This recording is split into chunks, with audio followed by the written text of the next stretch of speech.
Assalamualaikum warahmatullahi wabarakatuh. Perkenalkan, nama saya Siti Junedi. Saya dari kelas 01 SMJS 037 dengan NIM 2210105033638, jurusan Manajemen Fakultas Ekonomi dan Bisnis. Baik, kali ini saya akan menjelaskan materi pertemuan ke-8 dengan berjudul yaitu pasar persaingan sempurna, di mana pasar persaingan sempurna mempunyai pengertian, yaitu merupakan suatu pasar yang sangat ideal dalam ekonomi. Hal ini dikarenakan pasar tersebut dianggap sebagai suatu pasar yang akan menjamin terwujudnya suatu kegiatan produksi baik barang ataupun jasa dengan optimal dan efisien. Berikutnya adalah tujuan pasar persaingan sempurna. Di antaranya adalah satu, untuk mengetahui definisi pasar persaingan sempurna. Dua, untuk mengetahui dan memahami kurva pasar persaingan sempurna. Tiga, untuk mengetahui dan memahami efek pengenaan pajak pada dasar persaingan sempurna. Empat, untuk mengetahui kelebihan dan kekurangan dari pasar persaingan sempurna. Lima, untuk mengetahui dan memahami pasar persaingan sempurna dalam perspektif Islam. Selanjutnya yaitu definisi pasar persaingan sempurna. Pasar persaingan sempurna merupakan jenis pasar di mana tidak ada pelaku ekonomi yang mempunyai kekuasaan pasar terhadap harga suatu produk yang homogen.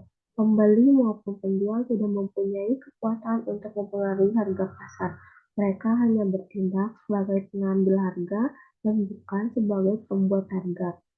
Pasar persaingan sempurna merupakan pasar di mana penjual dan pembeli tidak dapat mempengaruhi harga, sehingga harga di pasar benar-benar merupakan hasil kesepakatan dan interaksi antara penawaran dan permintaan.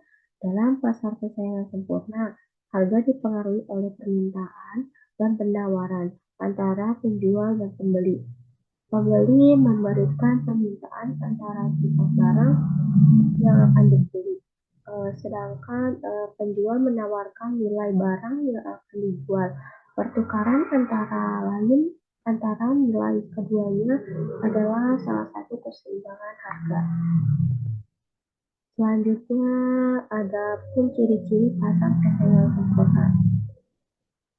Satu, semua perusahaan produksi barang yang homogen.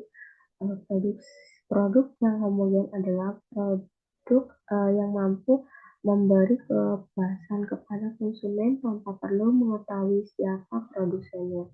Dua, produsen dan konsumen memiliki pengetahuan atau informasi sempurna tentang harga produk dan input yang dijual, sehingga konsumen tidak akan mengalami perlakuan harga jual yang berbeda dari satu perusahaan dengan perusahaan lainnya.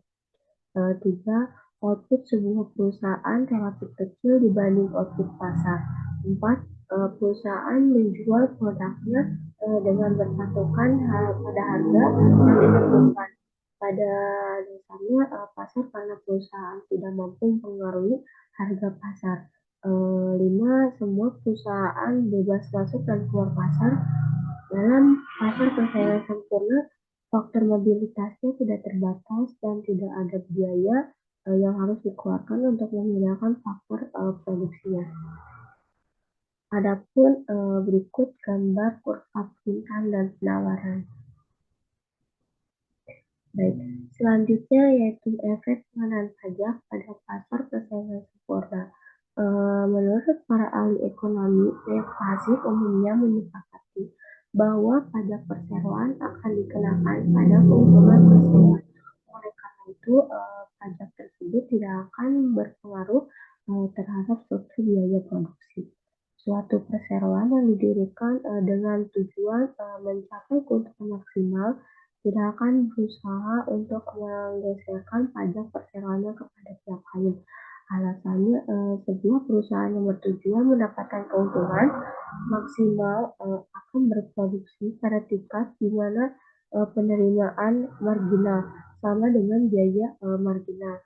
Pajak perseroan dikenakan pada keuntungan perseroan sehingga tidak mempengaruhi struktur biaya internal perusahaan. Eh, Selanjutnya, penetapan pajak dapat dibagi atas dua, yaitu pajak lamsam dan pajak spesifik. Kedua jenis penetapan pajak ini akan menghasilkan efek yang berbeda.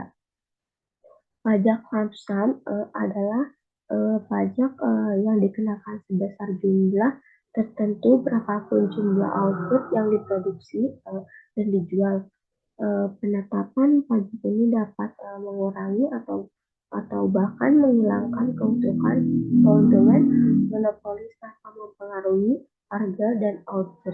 Pajak lamsam merupakan biaya tetap bagi perusahaan sehingga hanya akan mempengaruhi kurva biaya rata-rata, yaitu bergeser ke atas, sedangkan kurva biaya marginal adalah tetap. Pajak spesifik adalah pajak yang dikenakan per unit output. Pajak ini merupakan biaya variabel. Selanjutnya ada kelebihan dan kekurangan dari pasar persaingan sempurna. Di sini saya akan menjelaskan terlebih dahulu kelebihannya, yaitu persaingan sempurna memaksimumkan efisiensi yang dimana yaitu efisiensi produktif, yaitu suatu industri mencapai keadaan tersebut maka tingkat produksinya dikatakan mencapai tingkat efisiensi produksi yang optimal dan biaya produksi yang paling minimal. Selanjutnya ada efisiensi alokatif, di mana kemampuan suatu perusahaan untuk mengetahui pada proporsi yang optimal pada harga dan teknologi produksi tertentu atau disebut dengan given. Selanjutnya adalah keburukan. Keburukan dari pasar persaingan sempurna dibagi menjadi 5, yaitu 1, persaingan sempurna tidak mendorong inovasi. 2, persaingan sempurna ada kalanya menimbulkan biaya sosial. 3, membatasi pilihan konsumen. 4, biaya dalam pasar persaingan sempurna mungkin lebih tinggi. 5, distribusi pendapatan tidak selalu rata.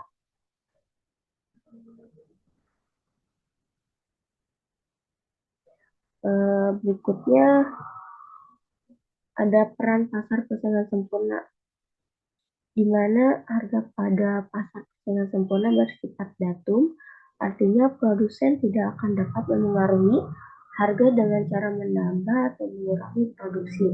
Karena itu, harga yang terbentuk di pasar persaingan sempurna merupakan suatu batas apakah produsen sudah bekerja efektif dan efisien dalam menekan biaya dan produksi secara optimal.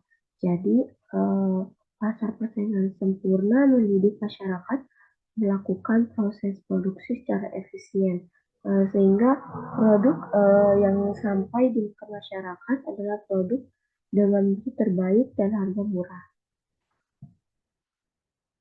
Baik, terakhir yaitu kesimpulan.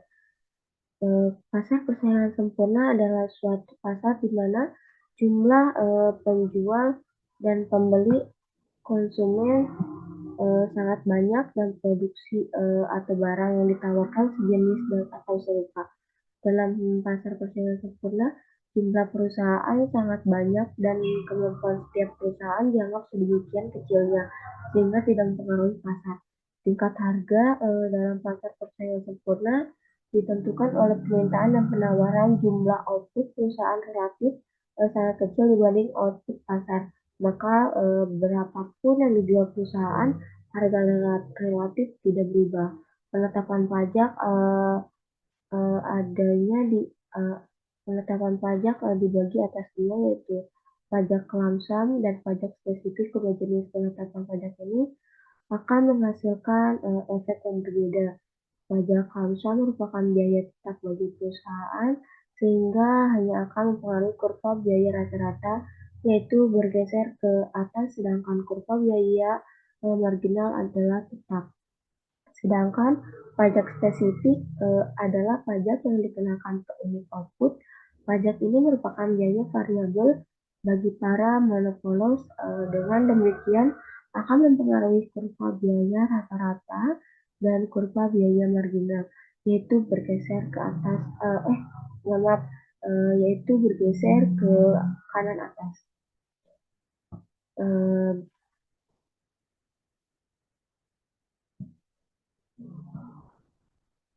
Baik, sekian dari saya. Kurang lebihnya mohon maaf. Assalamualaikum warahmatullahi wabarakatuh.